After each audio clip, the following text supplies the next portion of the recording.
If you like sad stories about used-up lonely tramps and their mysterious pasts, and they don't go anywhere and will literally throw themselves at any man who crosses their path, listen to our podcast called Awful Neutral and give it 5 stars.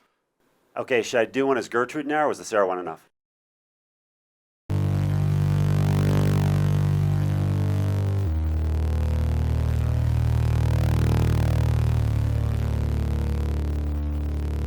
Welcome, foolish mortals, to Awful Neutral.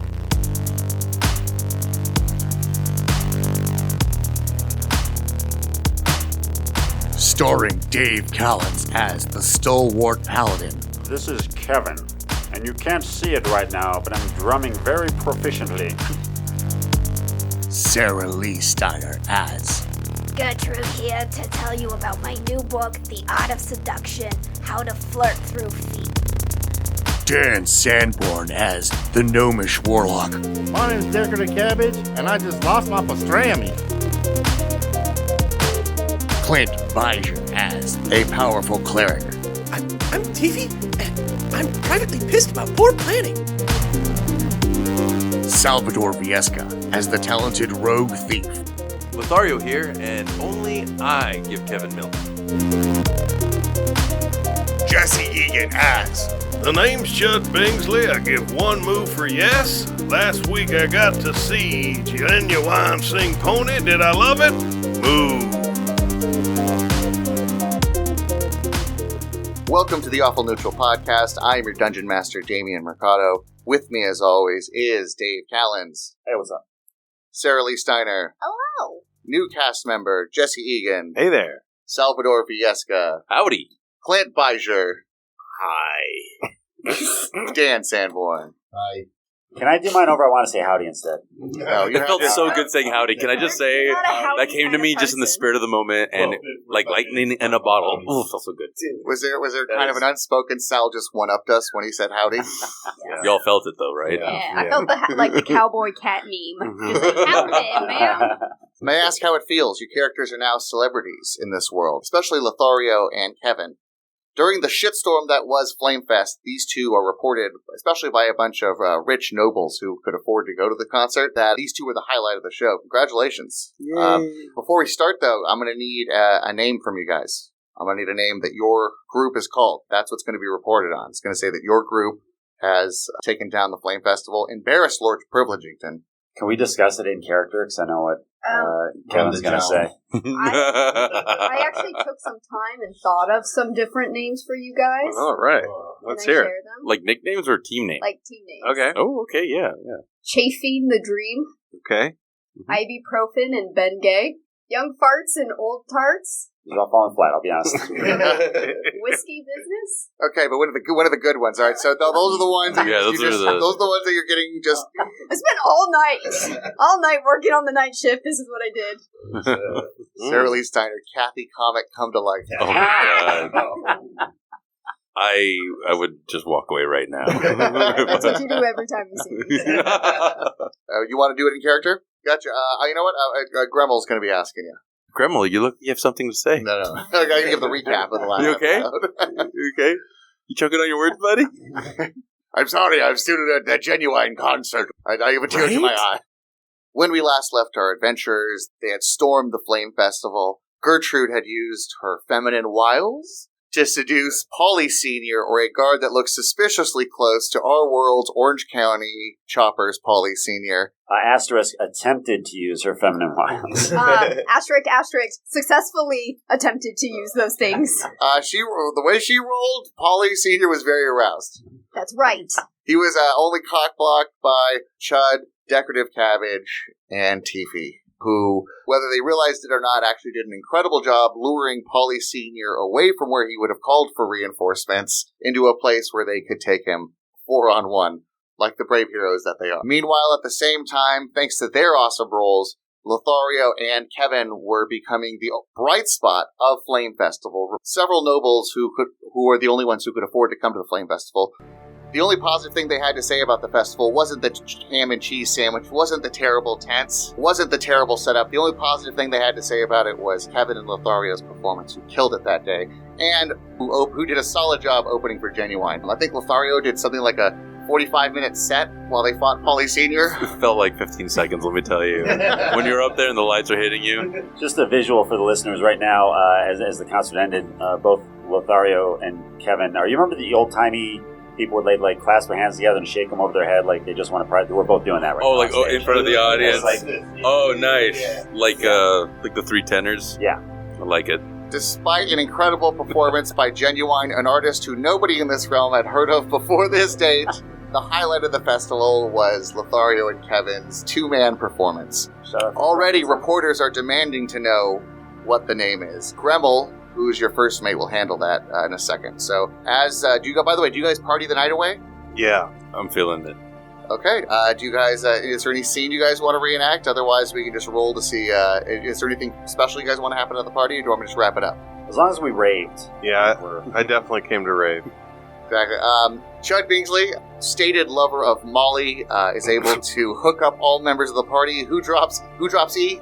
I'm down to drop some E. It's been a while. Yeah, sure. Everybody roll a stamina check. See how long we can dance. No. I'm gonna drop everything but TV doesn't party. D20 for hours. Yeah, roll a dancing? D20 and we're going to see how the night wound up for you. And add your charisma modifier. So you're passing around some of this Molly milk, I take it? Yes, Molly Milk. Mine is 12. Mine was a 12. 18. Gertrude got a 16. Wow. Gertrude had a good night. That's not bad at all. TV just posted up and took notes the whole night on the silliness that was That's going kind of on. creepy. To be honest. They club. just they just study everything, so.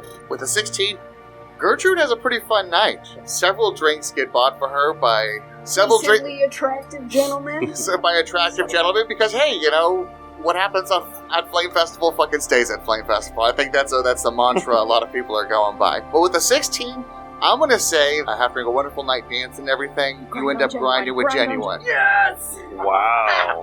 You don't go further. He ends up dumping you for somebody else, but you do grind up on him for a brief and shining moment. Did I get to pet the pony? Not with the roll of 16. You certainly felt it grinding against your leg, but I don't think with your hands. You did jump on it. 20 from Decorative Cabbage. Decorative Cabbage actually got to pet the pony. Hell yeah, bam, the whole time, dude. Bam. Was Just because you look like cabbage. Maybe he rode the pony. Yeah. He's a very rideable size. When he was petting them all night, he was like, Stay away from motivator. I'm going to say He got up on that motivator.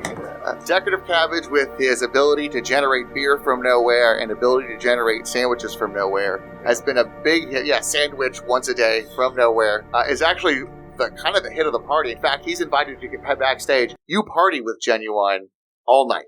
No big deal. It's up to you whether or not you ride the pony.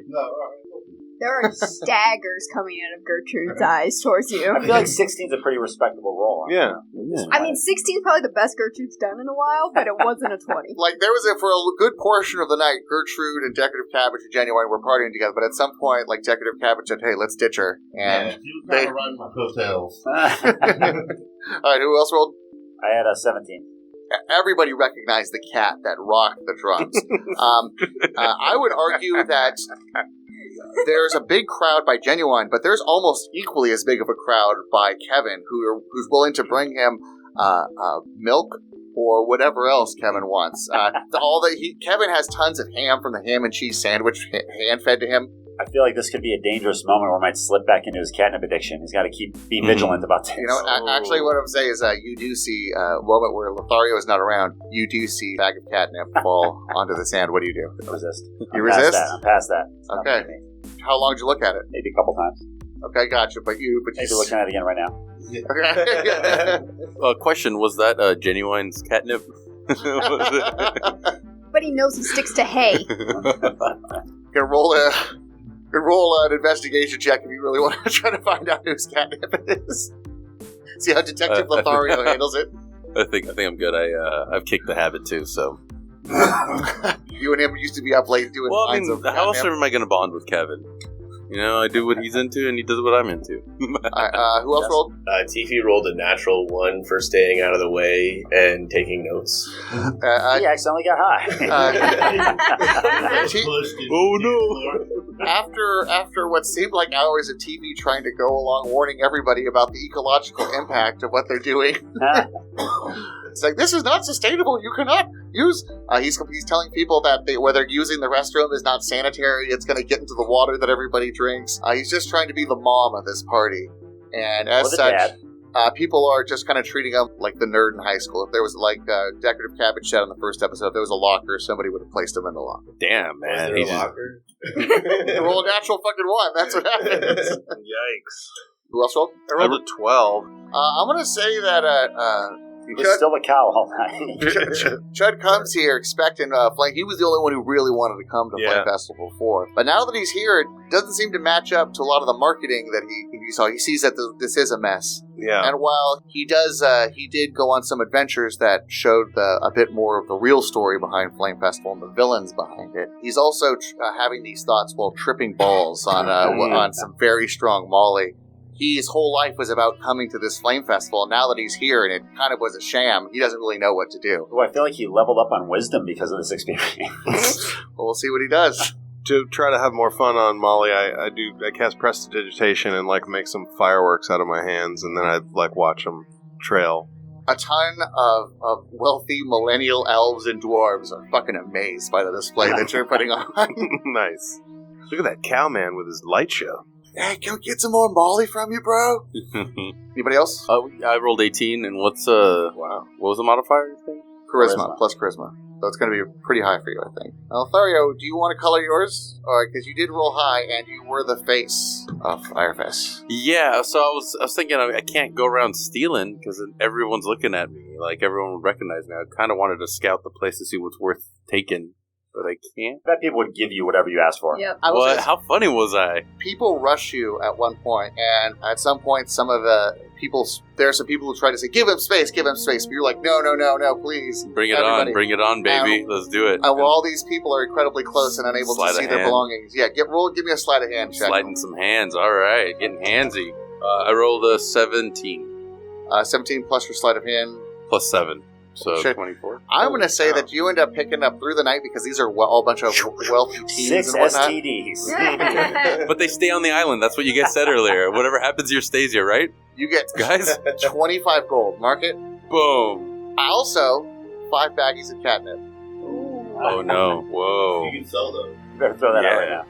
That's worth a lot. Thank you, DM. That's very kind of you. A couple of Coke too. That's. A couple of Coke? Yeah, 2 bags of Coke. That's not a real popular party drug here. It's kind of for losers. Catnip is where it's at. That'd be hilarious. I'm just imagining Cabbage going around people are just throwing this shit out. Picking up all the... Yeah, Decorative Cabbage has found a lot of discarded bags of Coke. Yeah.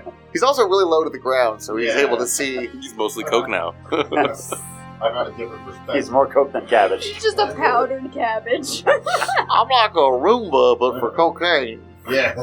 I don't lower myself Right. for anything else but cocaine. As the wee mornings of the night, as the sun comes up and the wee hours of the morning begin hitting you, Gremmel violently shakes all of you as you passed out in various places. Decorative Cabbage in Genuine's personal dressing room, Gertrude outside of said dressing room, and everybody else. Gremmel shakes you all awake. We got to get to the ship, quickly! Lord Brevigent, his goon squad's coming. We need to get you aboard the ship, quickly. I move 3 times very loudly. For danger. I raised cows growing up. That's good. Wait, here's the danger. I run towards the airship. Excellent. Is that a long He rest? advised each of you to, if any of you's not here, for example, Lothario may not have fallen asleep, to go find everybody. Because of all Meet that on the Coke. Still wired off the 2 bag, just finishing off the second bag. In fact, even in the distance now, even if you couldn't hear Gremmel, your first mate, if you couldn't hear him before, you now can hear the very loud airships of Lord Privilegington, the 6th, approaching. These airships sound smaller, but much more militaristic. They seem to have power turbines. These are more warships. All right, what do you guys do? Tiffy was already on the ship because he had a terrible time at the Flame Festival, so he was just chilling on the ship already. Yeah. So Yeah. he's getting nervous and about to set out to go get other people. Pretty sure we all just get on the ship. Yeah, Grandma runs into the ship expecting to be the first one. Tifa, new Lord Privileging forces are coming.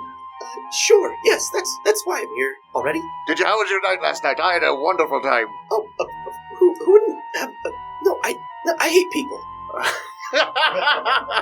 Oh, well, I'm sorry to hear about that. As he gets behind the wheel and starts firing up the ship, as he's talking to Tifa, the rest of the party comes piling on.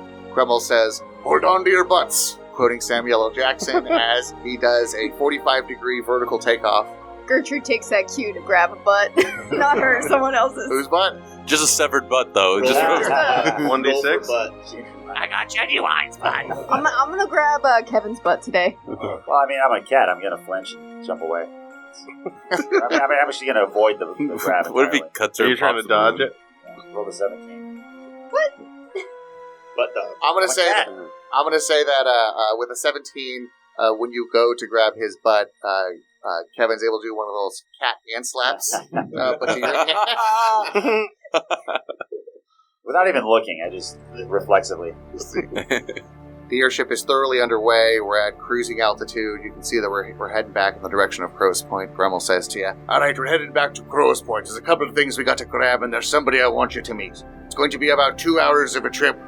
We got out without Lord Privilegington's goon squad seeing us, so it's going to take them a bit to search the Flame Festival and realize that we're not there. So after that, I have a place we can hide us. But right now, we need to stop at Crow's Point. Any objections?" Will there be breakfast served? Oh, goddamn.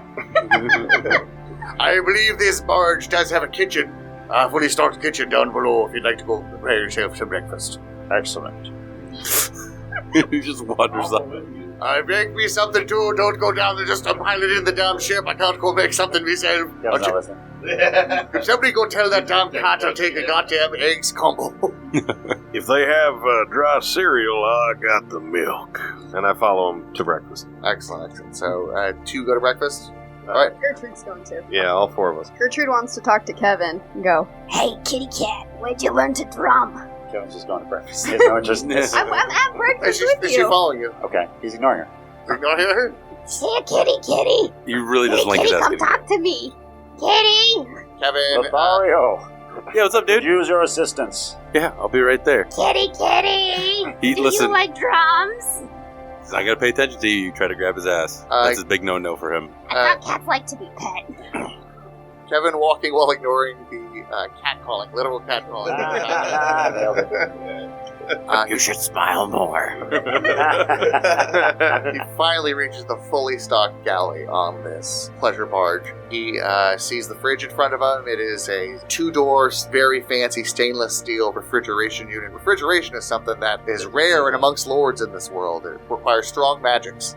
Does it have a sweet magical ice cube dispenser on the front of it? It does, and each ice cube, because they're magically prestidigitated, is the shape of a P for Priv. Oh, it's not an ice cube of ice cube? That would be sweet. Who? In this world? You could have summoned anybody you wanted. We did. We got the one we wanted.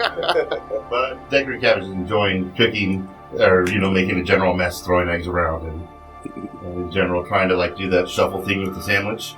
Just, like a deck. Like a deck, yeah. You know what?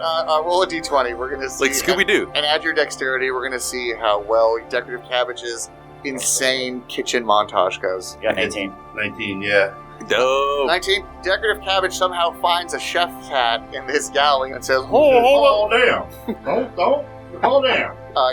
Kevin sits down. Hey, Cabbage, could you make me a grilled cheese and use your finger guns? I don't know. Yeah, you know what? With that roll, yes, I'm going to be able to say that he's able to shoot his finger guns outside, and while his finger is still hot and has that purple eldritch energy, he's able to hold it under the pan and melt the butter for everything. This is the reason why it's popular at parties and such. You can do this type of shit. Badass, thank you. Yeah. Well, you also got to ride a pony. He's making eggs or whatever for Kevin. He's able to use his mage hand ability to grab milk from the fridge. Just eggs and milk. Just freely. I didn't mean to cut you off. Sorry, I'm just wondering, is Genuine still on that island? Yes. He's just 60-year-old Genuine just wandering around send me back to Earth. Yeah, I mean, maybe Lord Privilegington and his they own the machine. We set up for some Genuine return later on. Are we going to have to rescue Genuine? Oh, that made me sad. for fictitious genuine. There's a world of consequences. To being summoned against your will. Alright, so we're going to come in on a scene at some point where Lord Prib's men are waterboarding genuine. I don't like this game anymore. You did this to him. You invoked his name.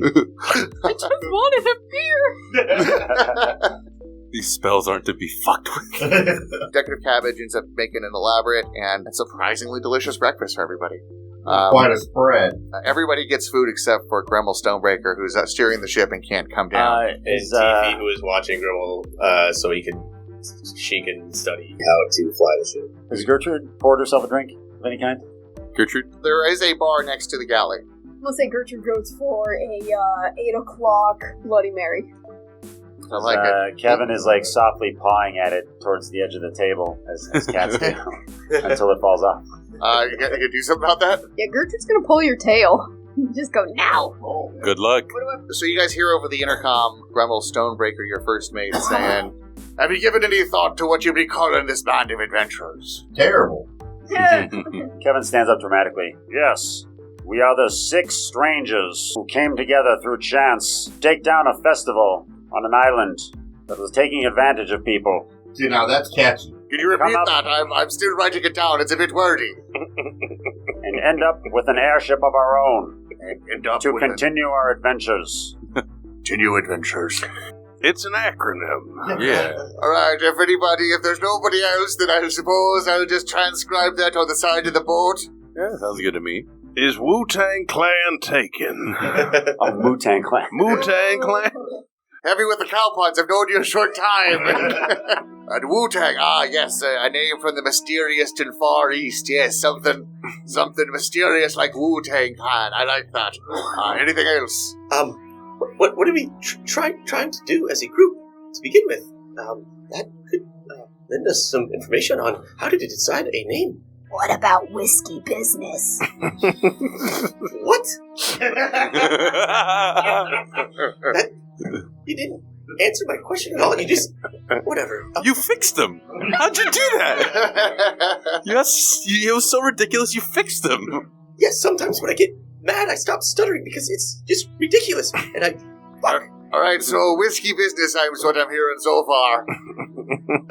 Almost anything would be better than that.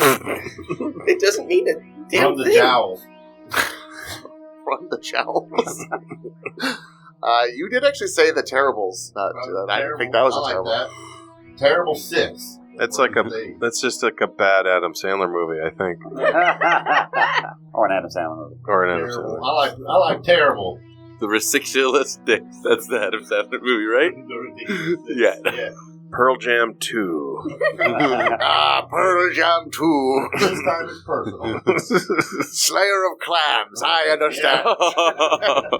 Electric Boogaloo. Yeah. Lost souls. Anything that is mysterious would be good. Just any kind of what? Any other votes for the 6 people who came together as strangers through sheer chance and joined forces to take down a festival on an island? Alright, I'm going to give you a tentative 1 point of inspiration because I think, I don't know until I'm going to go and edit it, but I think you just repeated it line for line. So go ahead and give yourself 1 point of inspiration. That means you can add a 1d6 to any roll that you want. What? Impress me and that's what the fuck happens. What? I'm gonna work harder on my puns. No, that's the wrong direction. Wrong direction. I don't think that's what you meant.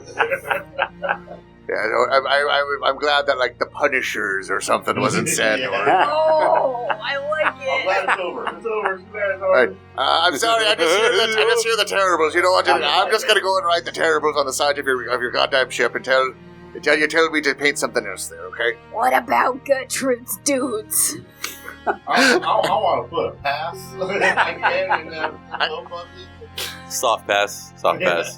Absolutely, there's no question that it's terrible. Gertrude's dudes, I kind of like. Yeah, you do. I do kind of like Gertrude's dudes. You know what? You guys decide, but I will say that if Gertrude wants to try to seduce Gremmel or something to try to get Gertrude's dudes put on the side. Alright, so first point of order, the terribles. That's what I'll put on the side of the ship. Next point of order is that we got about 15 minutes till we be making dock at Crow's Point. We're going to be touching and going pretty quick because we don't know how long we have Lord Privilegington's men be coming about. Well, before we do that, I brought you these little mini waffles from downstairs, Grimmel, and Tiffy, here's a little breakfast for you. Thank you. I'm fine. Thank you. Grimmel quickly just grabs the ones that you held out to him because he's been starving, but grabs the ones that were held out for Tiffy. Well, if you don't be wanting it, I'll be taking it. He just crams it to his mouth. Thank you so very much, Mr. Chud. You're a right classy gentleman. You're welcome. So, what do we need to stop at Crow's Point for again? If you haven't noticed, I've been kind of guiding you on this adventure. You guys haven't been asking old Gremmel a lot of questions. Damn it, Gremmel, someone's dad. Whose dad are you, Gremmel? He's Tiffy's dad, aren't you? Well, back in me old Adbar days. Man, we should have seen this coming. We trust you like our Lyft driver, Grimmel. Back in me old Adbar days, I was looked at as one of the more fatherly figures in the Dwarven Citadel. So. Hey, anyone want sandwiches for the road? I didn't ask about you. I asked why we need to stop here. It doesn't seem prudent. We should get further away. But if there is a good reason, needs deodorant. Please do tell. Because none of you knows the lay of the land that well, and I'm going to introduce you to somebody who I think could help you out in your adventures. Oh, very good. That's a good reason. Thank you. Gremmel knows a lot more than he's letting on, so if any of you ever want to ask Gremmel any questions, anything about him, he has a backstory as well, if you guys are ever curious. Sounds great for you, man. Sounds great. So, do we have any more of those waffles? I'll run down, bro. I got like a second. Yeah, I got like a second hankering. Maybe it's all that white powder that I'll take a few more if that's. I do have a lot of questions, Gremmel, but I'm sorry, but you were on the bottom of my list of people to ask questions of. Fuck you too, then. I knew this creep had a list. I just called you a bottom. One.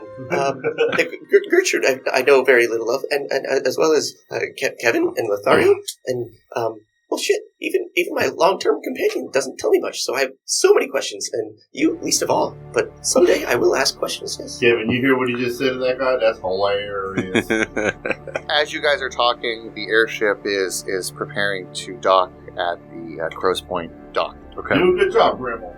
I know, I was born under the sea. Like I said, interesting backstory, just waiting to tell it. Pulls up the pleasure yacht onto the Do you need me to get out and help you parallel park, Grimmel? Is anybody, oh no, I got this. I got me sea legs. Thank you very much. All right, I just know you don't have one of them rear view cameras on this bad boy. I have somebody backing me up, and it's my lady, the sea. She tells me where I need to go. You're a confusing man. I be a confusing man. Is there anybody out in the dock watching where the ship's going? Okay, what you guys see as you approach the dock is a portly elvish gentleman. Joe, would you like to describe what they see? You see a portly elvish gentleman. He's dressed in a green top hat with a purple ribbon around the top, a green suit. Oh, we gotta get his Lucky Charms. He's got a purple vest on underneath, and next to him is a small Kenku who's black in color. As the airship pulls up to the dock, an automatic rope bridge extends to the dock by magical means. This figure is waiting for you at the bottom of the rope. Before I descend, I read the situation and ask Gremmel, like, do you know this one? Is this who you're speaking of? Gremmel orders past you carrying a load of supplies that he's taken in, and he says, you'll be one to hear what that one has to say. And Gremmel walks past you, walks past the elvish figure, gives him a respectful nod, and keeps going. Watch this. I got a great way to introduce yourself. Howdy.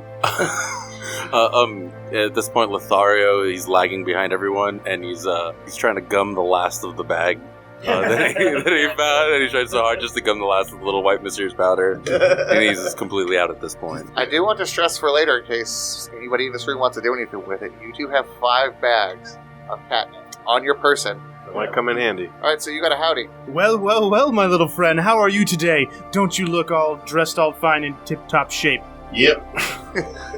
The little punk says. How are you and the rest of the Heroes of the Flame Festival? We're stars. I can tell that. I've heard only great news coming from that Flame Festival, how you took Lord Privilegington down. I was very impressed indeed. I got stabbed in the stomach. Less impressive, but how is everyone else? Pretty good. I turned into a cow and got thrown down a flight of stairs. But then, I raved all night, did a bunch of Molly. It was a pretty good turn of events. I have a headache. I don't like people, especially large groups of them. I had a blast, and you know what, dude? I gotta say, I love your energy. I love your speed. I want to know. I want to know more. I want to know what you're about. I'm gonna whisper to Lothario so they can't hear me. Do you think he has a pot of gold? He's got a pot of something, and I'm gonna get it. Let me tell you. But I didn't whisper that. Well, since you all are so polite, I'm Mr. Dandy, and I own this candy shop down the corridor, Mr. Dandy's Candy. I'm in need of your assistance from you heroes here to hopefully take down Mr. Privilegington, or Lord Privilegington as he likes to be called. Hopefully also rescue my candy factory back. That would be a great help. Did you say canary factory? Candy, canary, whatever you like. I can make a candy of that flavor for you. He produces a piece of candy that looks like a peep. Is that bird dead? No, it's a marshmallow. Why It's is it used moving? with arcane powers, though. Can I have it? Yes, of course. Any candy for people willing to help me. You're paying us in candy? Is it? I did not say that, but I can certainly pay you in candy. It's got some arcane properties itself. Well, How much candy to kill a man? All right, I see what he's saying. No, guys, he means candy. Yeah. If you're gonna pay candy. If you're gonna pay us in candy, I want a sugar daddy. Do you make any sexual advance aside from your words? Is your body language? Nope, that's it. It's incredible how all her sexual advances set women back. Technically, we were already set back by this era of our world, so in reality, I'm actually moving us forward. I don't think we established that women are set back in this fantasy world. I think you just were like, nah. Well, I volunteered to help him. I got nothing better to do, so You're so easy flowing. I could use some candy, and I'm here to help. What is it you would like us to do? Well, you see, Lord Bridgerton, this used to be actually my town before he and his father came and took it over for him. I was a peaceful companion to all the Kinkus, actually gave them a source of employment here, a way to run their society without being completely savage and living off the land and killing everybody around them. I gave them a job at my candy factory. They worked for me and I worked for them, and we was a peaceful union. They're like your Oompa Loompas, then, huh? One of the little Kenku next to Mr. Dandy pulls his coat. Tell them about our singing numbers, boss. Oh, no. Oh, no, yeah. They are excellent musicians and can hum quite a tune. These guys sound marginalized. What's that word mean? No, fair pay. They do get all the candy that they want. I love candy. We have killed several Kenku. Will that be a problem? As long as there's no further killing of Kenku. Some of these Kenku have gone off and done their own sort of crime spree. I'm trying to eliminate that crime spree from happening. Bring them back into the fold of being good, honest citizens of this community. So are you asking us to come with you to a world of pure imagination? And we'll take a look. And we'll see explanations. I'm not a master of these magical songs like my Kenku pals are, but yes, I would like you to go to this candy factory and assist me in taking it back from Lord Privilegington. The Kenku pulls on the jacket. Please help us. There wasn't Kenku pirates before. Mr. Dandy's always been good to us, always been good. It wasn't until Lord Privilegington came that a couple of us left to go forth and become pirates. And not only that, but he's turned half the candy factory into a vape pen factory. And he cries into Mr. Dandy's jacket. Here, little one, come towards me, little one. I need you. His tears are sugar water. And then he collects them to flavor the vape. Yeah. Turns out they're supposed to be eating protein. We're going to need about 5 more seconds of silence to just be super embarrassed at Gertrude's bad attempt at Willy Wonka. We're just glaring at her I for would a just moment. like to clarify, Someone's on layaway, do it after the show. I've only been getting 3 hours of sleep for the last week, so... Yeah, I'm not going to give her shit for not doing a pun, so... To be fair, though... To me, it's progress. So you're like living Gertrude's life right now. I am. Gertrude's an elf and only requires 4 hours of sleep, so you're missing 1 hour of sleep. Well, I'm very sleep deprived because I'm not getting the meth I need to balance out the difference. You can't do it getting it, Yeah. It just doesn't hit the spot. And I don't share my white bags. That's a downer. So, he took over the candy factory to make candy-flavored vape pens. Makes sense, yes. Let's call it what it is, a candy plantation. That's very demeaning. That's not what it is at all. So it sounds like, buddy. It's a glorious place for all my Kenku friends to live and work. He provides socialized education and medicine for all the Kenkus in the village. That one's institutionalized. He's the only company that has a carbon-neutral footprint in all the kingdom. Hold up, really? He pays I'm actually peaked. he pays it above market wage. Oh, he actually He actually pays you? Yes, if I were working in Ravensport and their candy factory, I'd be earning half that much. No, Mr. Slugworth's candy factory is terrible. You know, I owe you an apology, man. I'm just cranky. I partied out last night. Yes, you all seem a bit haggard, a bit under the weather. Here, take these candies. They'll help recover you and get rid of this hangover. He passes out a candy to each member of the party. I definitely take that. Now, He just looks at it and doesn't take it. Lothario crushes it up. TV, do an Arcana check on the candy. Chud, do an Arcana check on the candy. Arcana? 8 plus 8, 16. What is an Arcana check for those of us in the... Arcana check means No, expertise magic on magic. So, Trying to see if there's like some so I got a imbued 19 magic in that. because he did say it was arcane candy earlier. Yeah. Okay, so I got a Like- 19 on that arcane. Okay, Mr. Dandy, these are your magic candies. Would you care to describe what you've given out? These are little white gumballs, essentially, that I gave to each one. It's just to cure their hangover. That's all these candies are for, but I do have other candies, should they inquire. Nice. Should you inquire? Interesting. Do you have candies that will bring you up to full health? And unfortunately, no, I do not have that. I have some that will make you more proficient at attacks, some that will make you more proficient at ability checks. Should you try to persuade people, or attack people, or do acrobatic things? Do you have something for the art of seduction? Yes, that would be my charisma-based candy that I think you would thoroughly enjoy. She's good on I'll that. take it. Damn. Oh, damn. Well, like I said, I'll give you each one of these type of candy. The first taste is obviously free, but then we will start paying for candy after that, or we can work out a contract negotiation You for sound just recovering like my factory. ex-husband. This sounds like the business model that would get a bunch of birds to be your slaves. You're using that word slave again. I want to stress. I want to stress that they are not slaves. They are paid equal and fair wage. What's slave mean, boss? It means nothing. They're derogatory terms. These people are being mean. I'll look it up later. Oh, you cannot read. Stop. Regardless, You don't Sorry, let him read? what is your name again? I did not pay attention the first time. My name is Mr. Dandy. Mr. Dandy. Of Mr. Dandy's Candy. So what shifts will we be working, and what's the break situation? No. Where do I learn to sing? This gonna be like a Jersey Shore t-shirt operation kind of situation. Can I eat anything in the factory? Do you still want more questions? These are all great questions, all kind of out of left field here, but I recommend not eating too much candy. It can have bad side effects. It is arcane-based in nature, and if you eat too much at a time, it will have some negative consequences. And we do have a table that outlines the negative consequences. Okay. So. So can I just go out of curiosity? Let me get one of those attack ones. My attacks lately have not been great.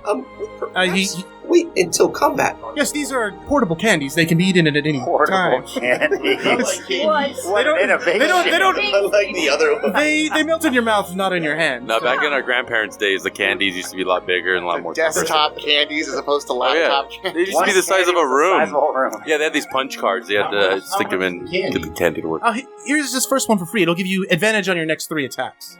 Well, if any of you would like to partake in my candies, do mind the dangers, but I would love to give you guys some Kevin's eating candy. his right now. I'll take a hangover one. I've already given you all the hangover ones. Kevin just had his hangover one. What would he be feeling on this hangover one? Does it simulate a full rest? It does simulate a full rest for this one. I feel like I've had a full rest. I take. I think you want breakfast. You guys I'll, noticed You can all party all night with these candies and not even sleep and have this and feel like you're taking your full 8-hour rest. I try to take a fistful of those. well, you were only given one. I'll but- just pocket that one for later. Okay, I'm just gotcha. gonna hold on to that. You do notice that the bags under Kevin's eyes are gone. Do cats show bags? Nah, he's just being a dick right now. This cat bag. And a lot of his bitchiness, his morning bitchiness, is gone as well. Not all of it, Now it's just but his regular bitchiness. Well, my vote is I could use a little bit of sugar and candy, and I say we help this feller out. Very, very well. Do we have any other goals as a group, or Yeah, we're still on an airship. you have one? Might your goals be to take down Lord Plivington? Yes, that's yeah. Any other goals? I know I have my own things that I would like to do as an adventurer. We've just met each other, and we keep getting pushed on down towards other goals of other people, and Kevin that's steps fine. forward. We are the strangers who came together through random chance, and were united to take down a festival that was put on. No interruption. And Kevin goes on to flawlessly recite the name, almost like an autistic person. It keeps getting longer, and then it goes to a meta guy in a green hat. At the end of the title, it's like, and I nailed it, and I get another point of inspiration because I said it right again. You don't get inspiration for sequels. Well, I think I asked him what he wants us to do, but he never answered. So if anyone He wants us to take down. But like, what are we? Are we supposed to? I would. Somebody? We're rescuing his candy factory. So right now, you have all the guards have gone to the Flame Festival, so this factory is relatively unguarded. I'm expecting still there to be quite some guards there, but majority of the forces are out trying to do whatever they're doing at the Flame Festival, kill you vis-a-vis, How far is the factory? eliminate the problem. How far is the factory? It's about a half day's ride in the airship on the other side of right outside the town. Okay, then, What do you think? You want to take over a candy factory?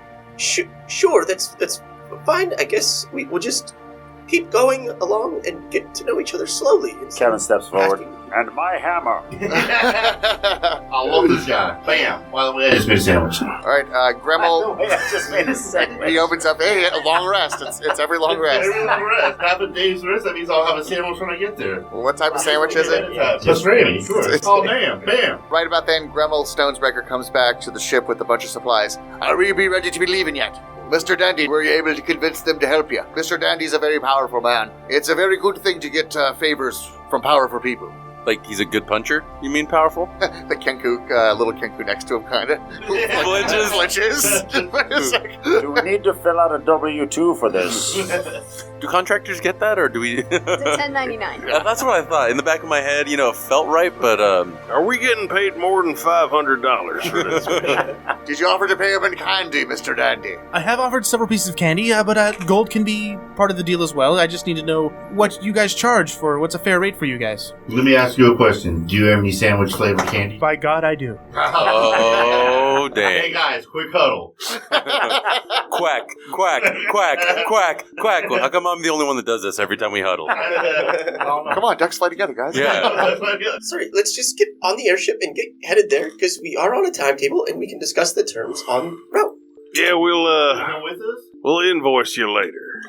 I will actually be accompanying you on the airship. I cannot accompany you to the factory. I have a terrible limp, and I am not much of a fighter, but I can do my best to help you by supplying you with candy. He motions towards the cane he's leaning on. Mm-hmm. Why don't you have a candy that fixes your limp? I'm gonna do an insight check to see if he is telling me the truth about that. Jesus Christ. You meant powerful like he has money. TV with the roll of 8, you attempt to look at Mr. Dandy. You've read a lot of books on how to interpret human facial expressions and how to tell about lying, but at this point, your knowledge is still academic. You have very little real-world experience.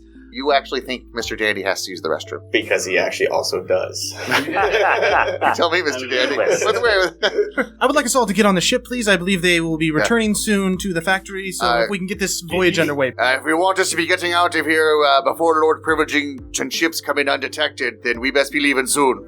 All right, let's do it. I pull Dandy aside. It's okay to have more than 3 ounces of liquid on this ship. Gremlin's been very nice to us. What a gracious man. What a gracious man. How much candy do you have on you, Randy?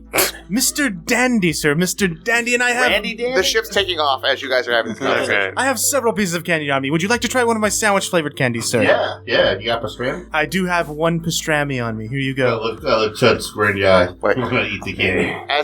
As Decorative Cabbage bites into this candy, an explosion of flavors. He can taste the provolone. He can taste the Swiss. He can taste the pastrami. He can taste the rye. It's all there in layers of flavor. Can he taste my people? Can he taste my tears? That's the best part. Taste my anger. Do you have any gnome-flavored candies? Unfortunately, my candies only taste flavored with animal flavors, not human or humanoid type. That's all right. I'm sure they taste like shit. In your first episode, Chud, you did establish that you either worked for or knew people in the milk industry. And I assume that milk is bottled somewhat locally. Have you heard of Mr. Dandy's candy? No, I haven't heard of him. Their marketing problem. I'm only privy to the missing people on the milk cartons, really. Gotcha. Other than that, I'm not really... I drink lactose, not sucrose. I got you. That's a chemistry joke. What type of nerds listen to this show? I got it. Does anyone want to get drunk on the airship before we attack this castle?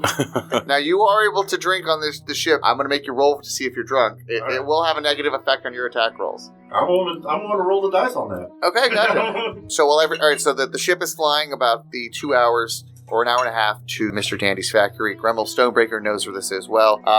Decorative Cabbage, we're going to do 2 rolls. 9 is for how much you drink. Okay. So we're going to say that you just drink a moderate amount. But you are a gnome and you are small. So give me one more roll. We're going to see how well you handle it. 19. 19? You handle like a pro. Can hardly tell he's drunk. You know it, dude. All night, all day. All day. Okay. Bam. So Decorative Cabbage is this little homeless gnome who reeks of booze, but surprisingly, doesn't seem that affected by it. It seems like a natural state. Is there anybody else doing anything on this ship? I want to have a drink and start a conversation with Mr. Dandy. I want to talk to Dandy too. Tiffy goes off to the side and casts a spell to.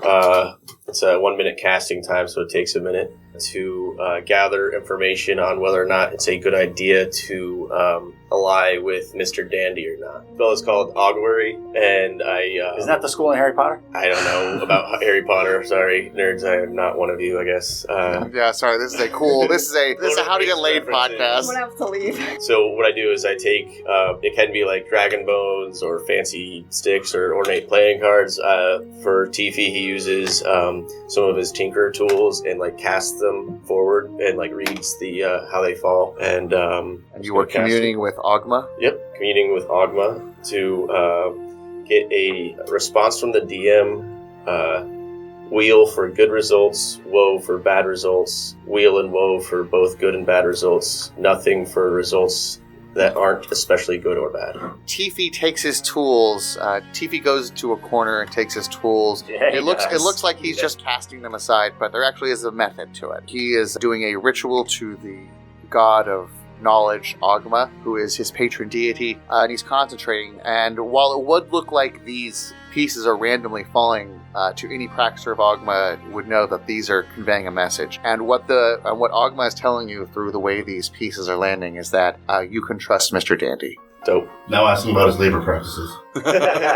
So Gertrude's on the ship, and she'd taken the anti-hangover pill, or candy, and she's realizing that after years of being trailer trash and drinking moonshine and doing everything under the sun, that this is the first time she's been able to remember in a very long time that she's not in a cloud or a haze. It is actually sober. So the ship goes into a cloud. And she's taking this moment to sit outside, like if this was the show Interventions, she's having that moment where she's looking outside like, maybe there's more to life, and enjoying sobriety for the last... I like that. Voice. She's got like maybe a British there's more accent. to life. Perhaps I've been wasting it. Maybe it isn't all moonshine and meth. That is now canon, that is her voice. If she stops smoking for 12 minutes. Okay. Okay, anybody else doing? You said you want to talk to Mr. Dandy? Yeah, we both want to talk to Mr. Dandy. And do I roll?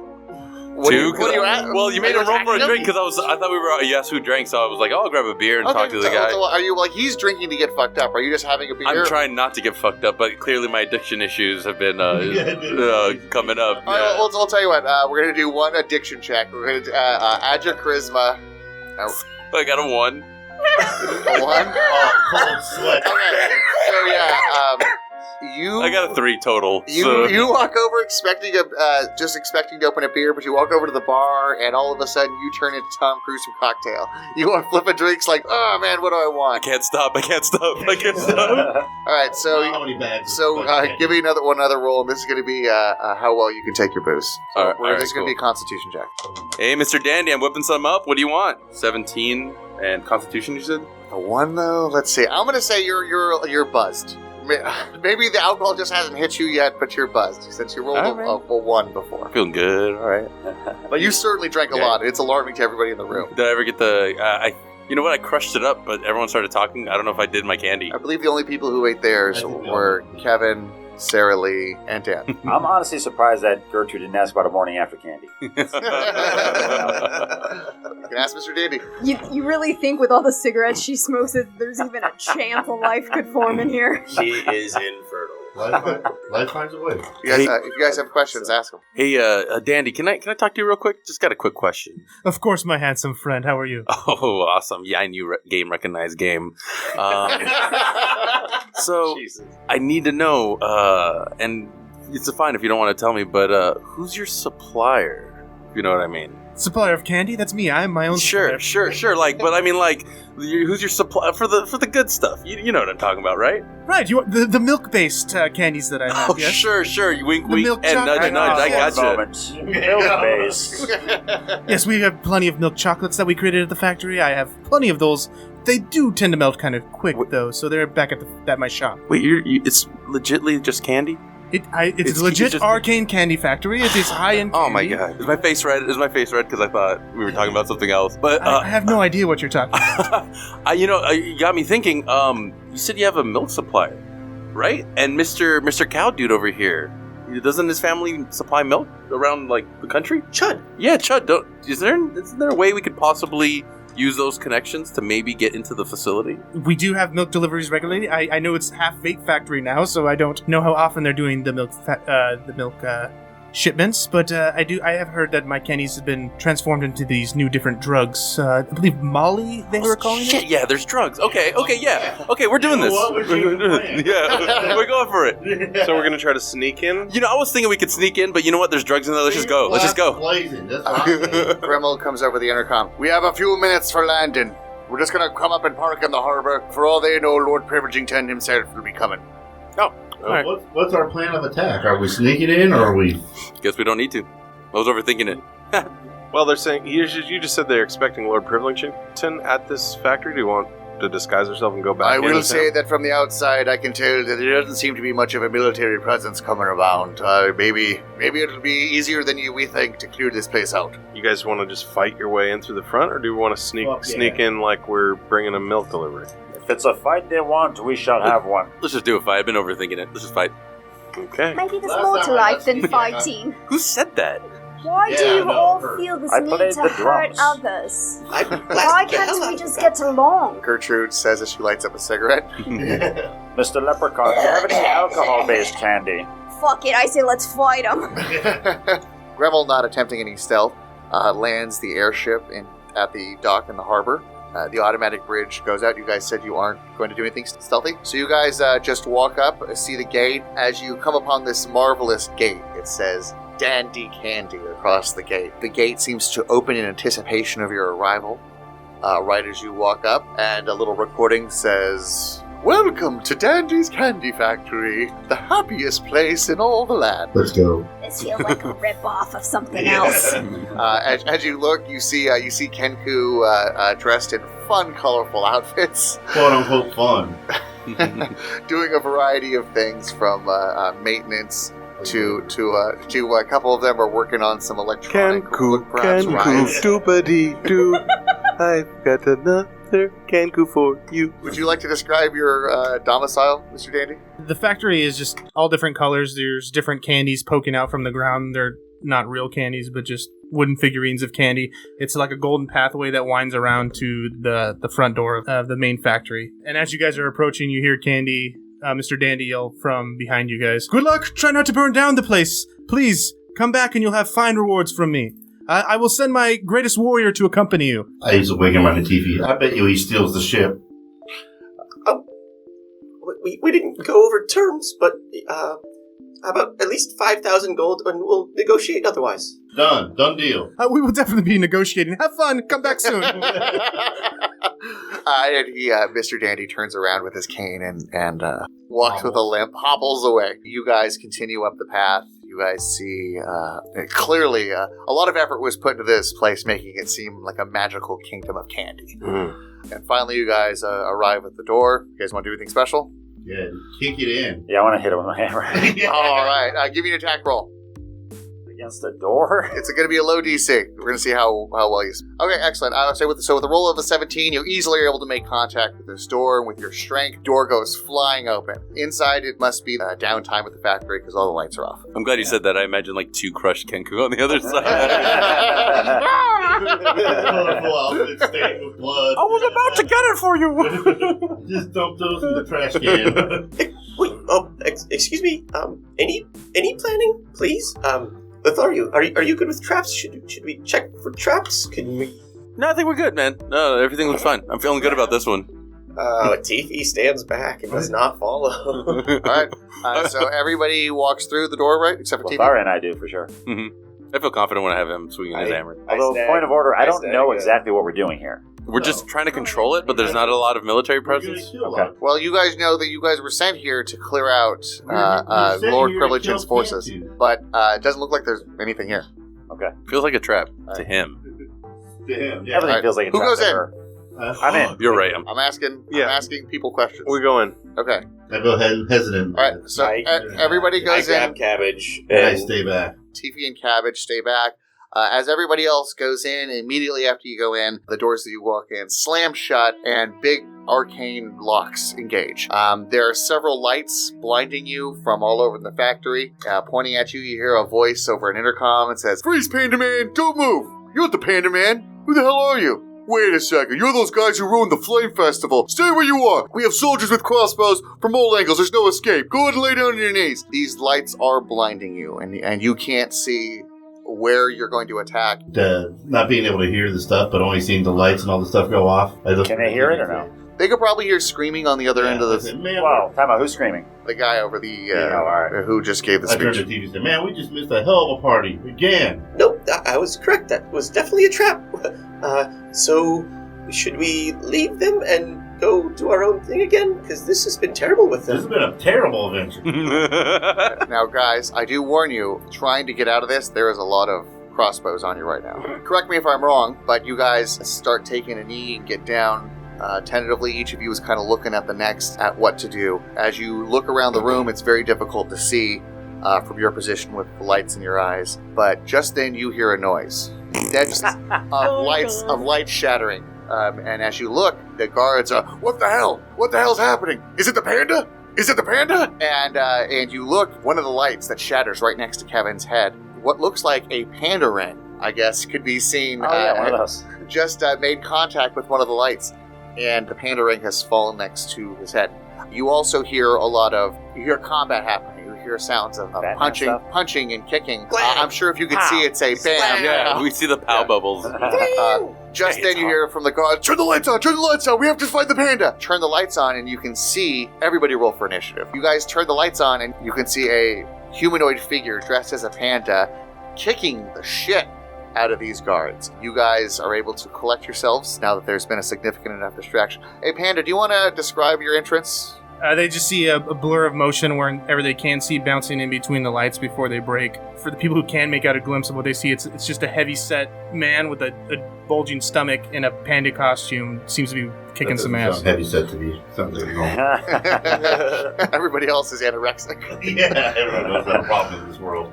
Roll for initiative, everybody. 7. 10. All right. While everybody's rolling, Tifi and Decorative Cabbage, would you mind telling everybody what you're doing outside? We're planning on stealing that airship. Even a note that says, "Bye, losers." So, Cabbage, what do you think? Should we... Since we've been hanging out with these guys, I've been stabbed in the stomach and I've lost no less than 2 sandwiches. I think we should depart. We also got some good gear and found some comrades that could help. Well, I don't know. I'm torn. That sandwich candy was good. It is good. Scintillating conversation. That's.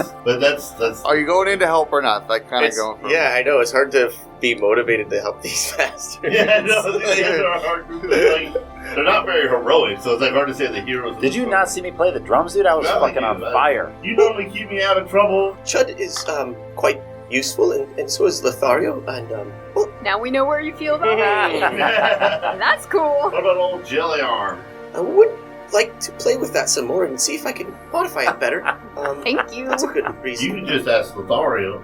Fuck it, let's try to fucking save these fuckfaces. So we're gonna try to find like a vantage point to sneak back. You guys Maybe look. a little too many fucks. Give me an investigation check, Chiefy. It's going to be your action. 10. Give me an investigation check. Decorative Cabbage. 17 plus some. Tifi's searching around for a way to get inside the building, and it's Decorative Cabbage who ends up leaning on one of those fire escape ladders that's right there that leans up to the roof. Maybe we could take this. Well, baby. Maybe we could take this. Just then, Tiffy realized it would probably take him and Decorative Cabbage. You know what? I'm going to say you guys are incredible climbers. And it'll only take you one round of combat to get to the top of the building. Okay. All right. So roll initiative but save it. Everybody else, give me your number. 16. 16 for Dave. 12. Uh-huh. I had a 10. 7. 7? I'm a 16. Let me describe the scene right now. With the lights on, all of you can see, you see the enemies before you. You see 4 of the Goon Squad. In fact, you guys recognize this Goon Squad as the Goon Squad who beat up the old man a few weeks ago and Chud Bingsley fooled into thinking he was Lord Privilegington. Right. You see 2 Warforged fighters, and you also see 1 human warrior veteran. He's dressed in plate mail. He says something like, "Man, we're fighting the panda. Man, I really wish my dad, Paulie Sr. was here. He'd love to finally be the one to kill the panda."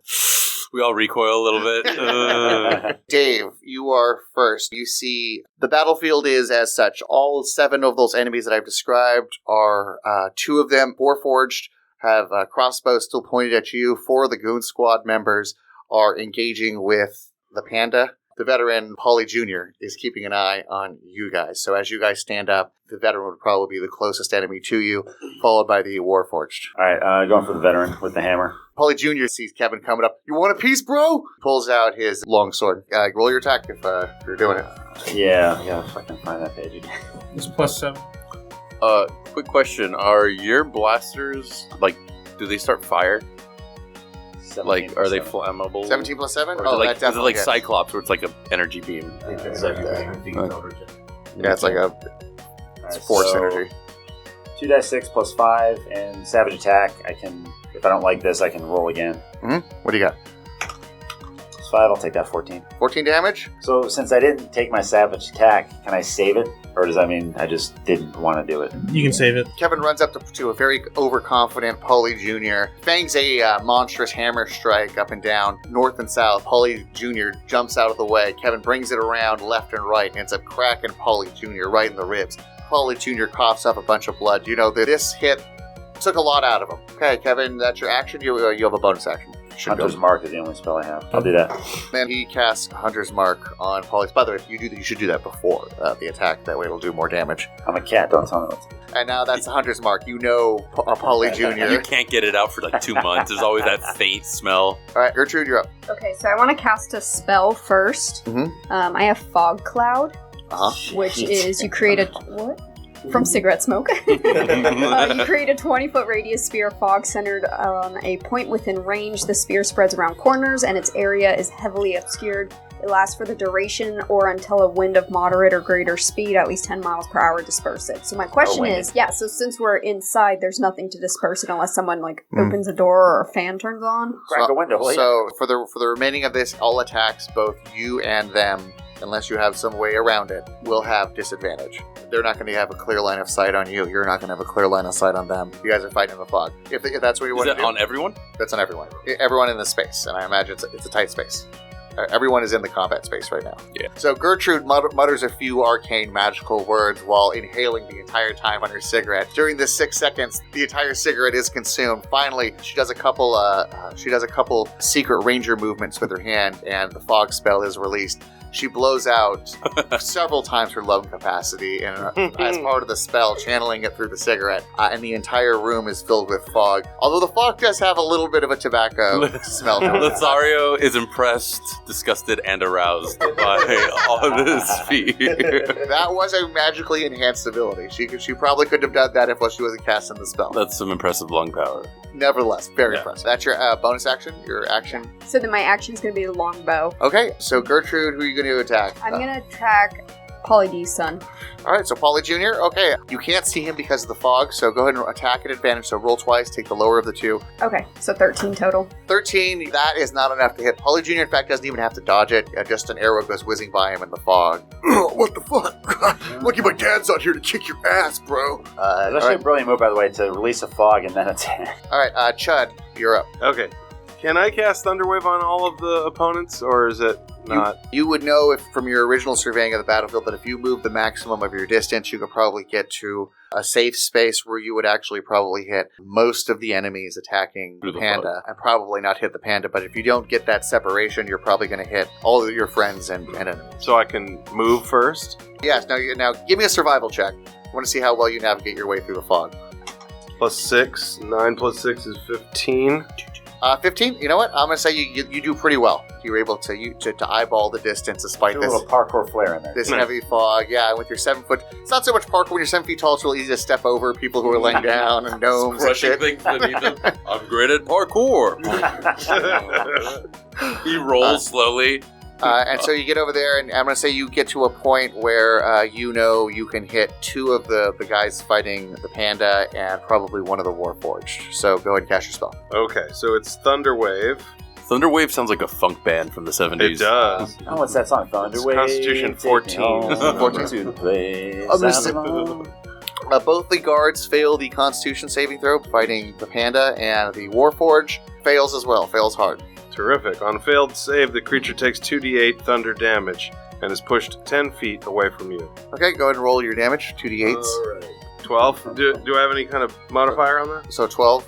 12 total. Chud Bingsley makes his way through the fog, grabs his staff, and slams it onto the ground. Does he say, "You shall not pass"? As he takes his staff and hits it on the ground, says, I say, Thundercats, ho! blue lightning and thunder can be seen escaping the moment of impact. The staff hits the ground. It flies out to all creatures within the area of effect. 2 of the guards fighting the panda are thrown 10 feet back into a wall. They start coughing up blood immediately. They look like they're in a bad place. The Warforged is thrown against the wall. One of its arms becomes detached. It can no longer wield the crossbow. Sweet. But it does pull out a longsword. That was my most successful attack. That was dope. But then he falls down the stairs. Yeah. Then he just There wasn't trips. even stairs. Spills milk all over himself. You have a bonus action. Okay, that's fine. Well, I just gloat. It sounds like Sam Elliott's chuckling to himself in the. I just use my free action to go, how'd you like that, you sons of bitches? You know what? I'm going to go ahead and say that you're taunting one of the guards attacking. Oh, the that panda. draws aggro. And so the one of the guards on the panda, I'm going to go ahead and roll. It was a and see if real it beats a bad 13. idea on my part since I You got very fragile egos. Oh, I have. One of the jack guards like, once I'm done beating this panda, I'm going to come beat your ass, cowman. Lothario, you're up. All right, so I don't know how complicated this is or if it works. I was thinking of putting on the Azad song, because that can make me invisible in the shadows. But there's mist now, or fog, right? So I may not need it. I also have the ring that binds the stuff, and an oil flask and a candle on me. Bear with me. I wanted to sneak through the shadows, stick the oil flask upside down using my sleight of hand in someone's pocket, so the oil slowly pours out, drop one of the bound rings that's bound to the candle that's lit, that slowly makes their way across the room to hit that oil as I'm fighting another guy. I'm thinking of doing the oil to someone between me and someone further out. So I'm gonna like Rube Goldberg. There's you know? there's one Warforged who has not been engaged yet. Yeah, and there's people behind him as well. Yeah, there's the one that's been thrown. He's actually a lot closer to you now. There's Paulie Jr. and there's the other Warforged that I'm talking about that's undamaged. And then there's actually one guard fighting. There were 4 guards fighting the panda. 2 of them are damaged. The other 2 are fighting him. And So I'm either thinking one of the damaged guys in front of me or Paulie Jr. Paulie Jr. is who I put the oil flask with the bound ring that sucks the lit candle towards the oil. And I'm going towards the guy that hasn't been engaged yet. There's fog, yes, but he's also distracted. So just give me a sleight of hand check. No advantage, no disadvantage. 3. Yeah, even with that plus. I'm going to say Paulie Jr. slaps the oil. There's just oil everywhere on both of us now. But you're right there. You could attack him. Yeah, I'll just go for the attack. Give me an attack roll. I'm going to assume you're using your anything but your crossbow. The dagger. 8. 8 plus 7, 15. 15? Oh, that does hit. Roll damage. Go ahead and add sneak attack damage because he is engaged. So, Paulie's probably about to fucking die. So go ahead and roll sneak attack damage. For the damage. 14 plus 5, 19. Excellent. Paulie Senior dies. Do you want to flavor or do you want me to?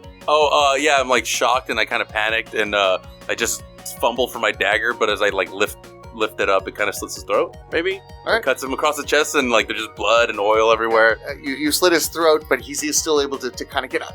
Dad, kick their ass! As he falls to the ground. And I'm like, oh shit. Body lifeless. That's kind of sad. He just killed the son Yeah. in front of his dad? No, Polly. You guys killed his dad. Now it's the guard's turn. Okay. Sadness check. And I'm huddled over him. I'm so sorry. I'm so sorry. The members, the two members of the goon squad who are engaged with Panda attack, or I'm guessing a 1. Still no. All right, so these guys, you could tell like they must use their muscles to work out because they do not know how to swing a fucking sword. They're swinging very wildly. That's the first guy. The second guy, 10, 15. No. If you played a clip of this during the Joe Rogan podcast, they'd be very upset with the form. They'd be like, look at that guy, he doesn't know how to fight at all. I like to think the panda's just moving like Neo in the Matrix, just dodging everything. Yeah. It's Kung Fu Panda. Fucking martial arts master. He just dodges 4 straight attacks. He does it, and the thing is, it's really surprising given that he's a man in a giant panda costume who can move with such grace. I kind of want to take a swing at it myself to see if I can do it. The other 2 guards who had just gotten up, you know what? They see the fog. They don't want to be in the fog, so they're going to try to attack the panda, who is the only one outside the fog as well. Good luck. So those 2 guards who are almost dead, throwing their lives. Natural 20. Yeah, natural 20's hit. Yeah, gotcha. That's his first attack. Second attack is a 9. That does not hit. Gotcha. The other guy we're going to do damage is a 5. Oh, these guys fucking suck. 5, another unwieldy attack at the monk, and a 13, which does. One of these bandits in his wild swings, yeah, they're undisciplined swings.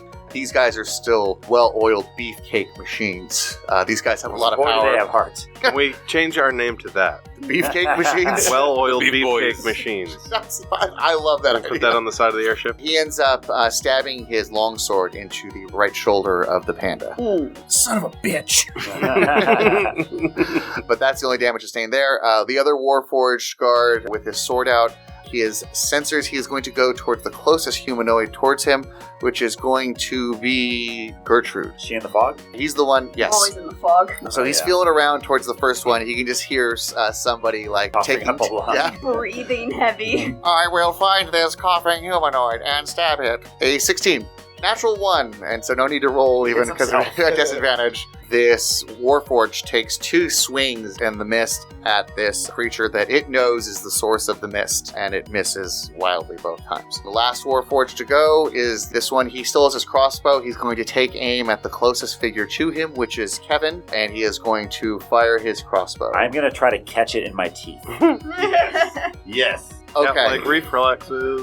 Yeah, I'm going to lower your armor class for this one, but I'm going to have you roll a...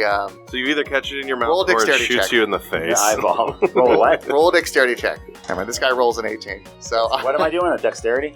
21? 18 Okay, plus you know 3. what? I'm going to say this. This guy shot very well. This guy had an 18 and plus whatever his modifier was. So I'm going to say this guy probably had an arrow that was meant for Kevin's neck. But Kevin, with his cat-like reflexes, is able to grab it. However, this guy still is able to do damage. It ends up going through parts of his cat-like jaw, and it ends up fucking with him there. So now he has almost like Steve Martin has an arrow through his head. He has an arrow just kind of going through part of his mouth. But that would have been a killing blow, perhaps, had he not done that. We roll damage for that. 6 damage. 6 hit points? All right. Yeah, 6 damage for Kevin. Panda? Panda attack with his fists.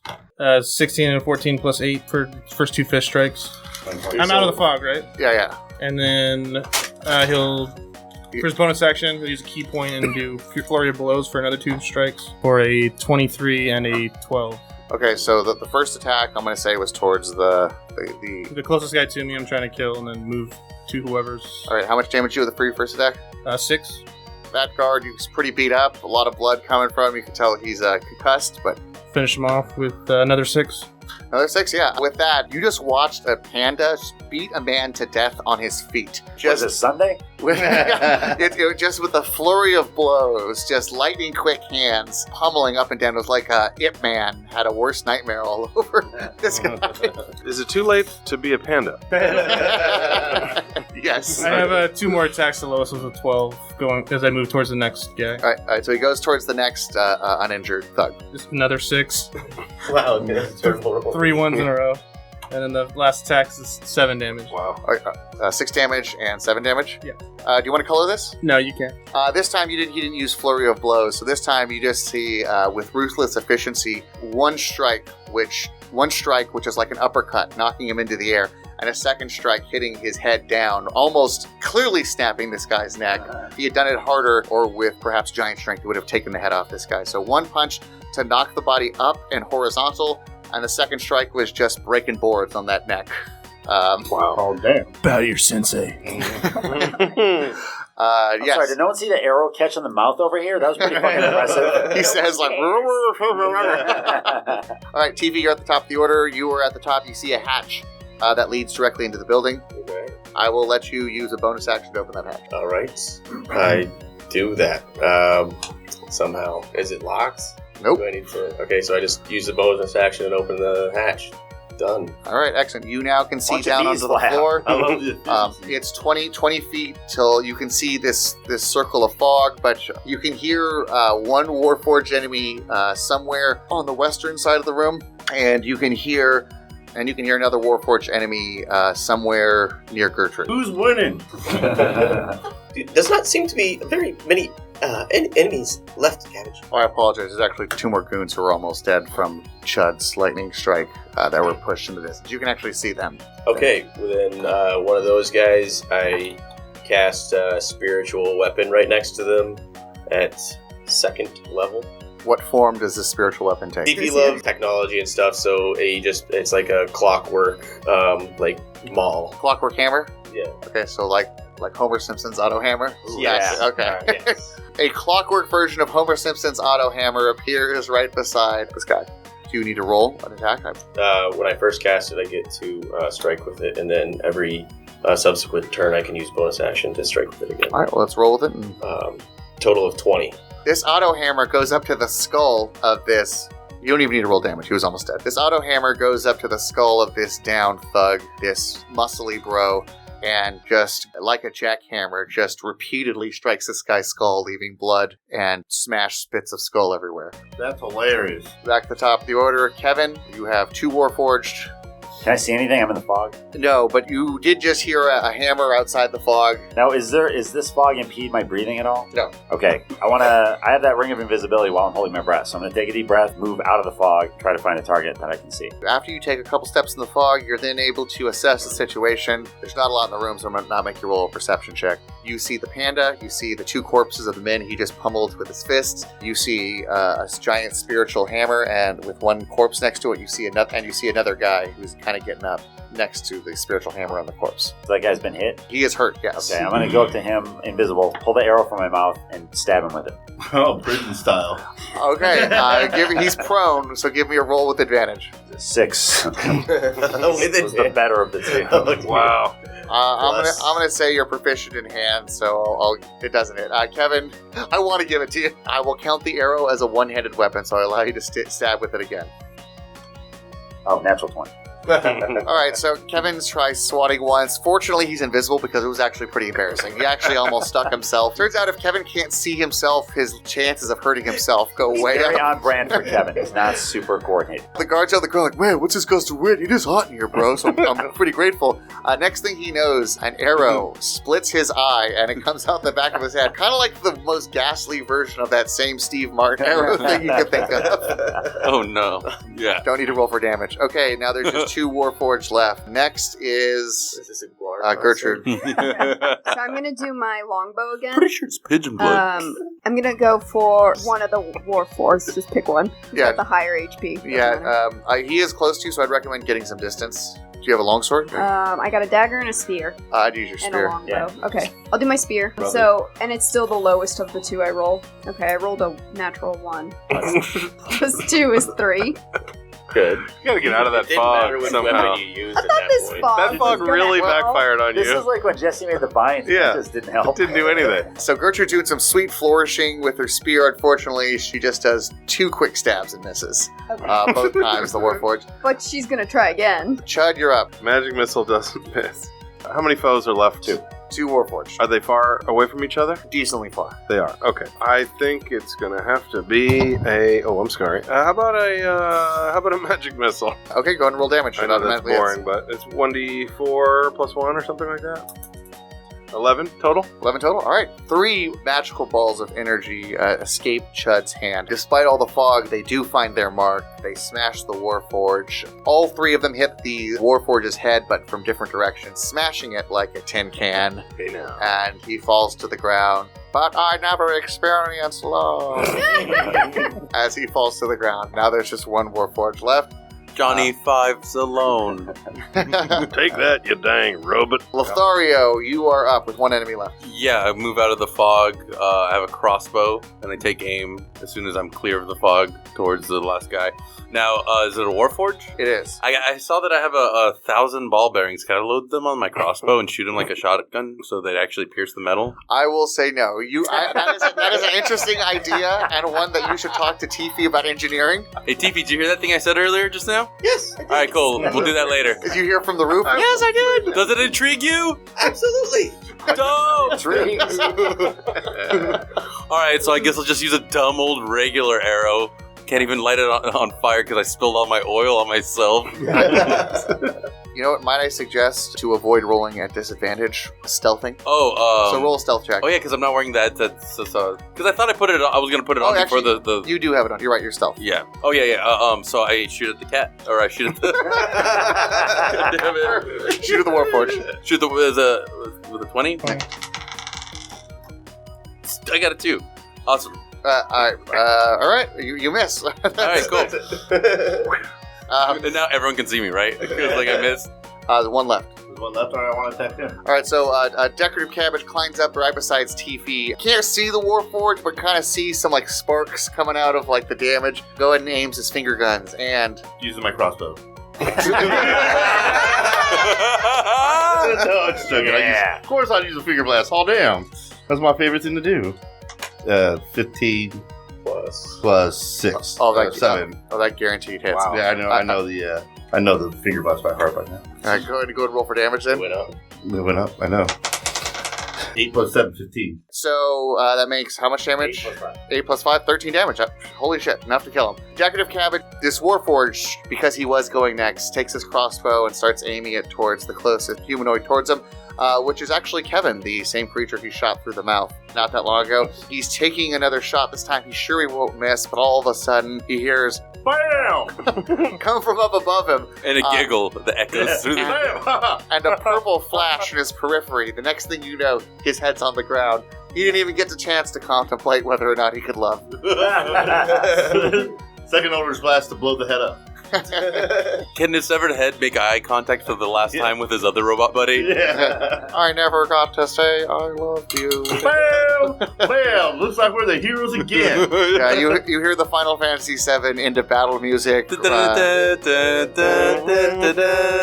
we're assets. I don't to know your this song, by the way. Congratulations, you guys have cleared Mr. Dandy's factory and done what Mr. Dandy asked.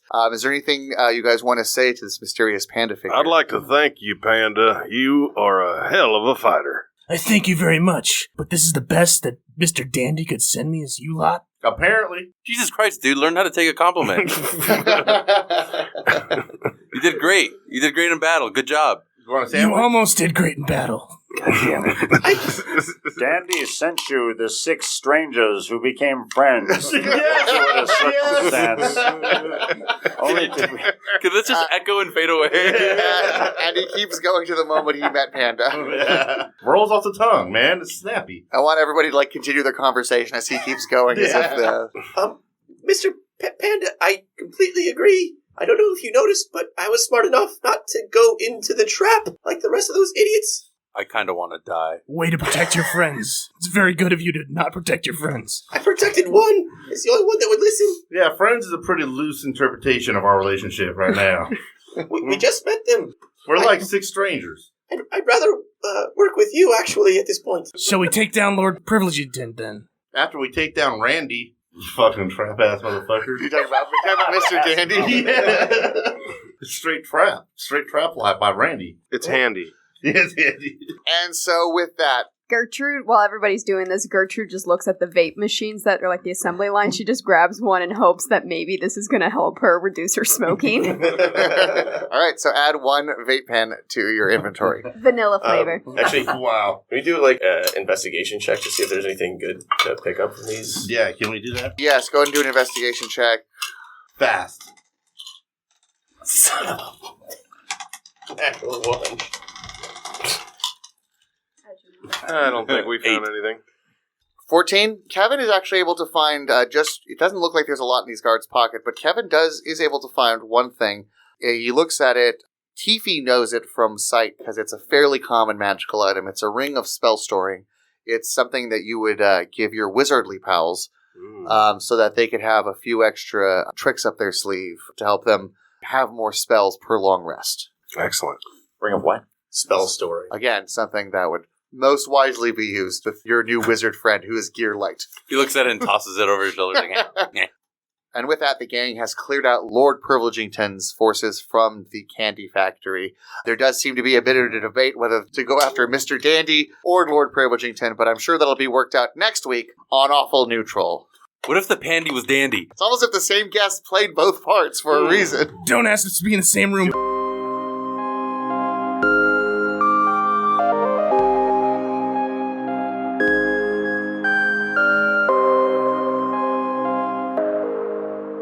Thank you so very much for listening, and I hope you stick around as we grow and get better. If you like what you heard, please check out my other podcast, Science Faction. It's a comedy science news program available on iTunes, Podbean, Stitcher, or wherever you get your podcasts. Thanks for listening, nerds. See you next week.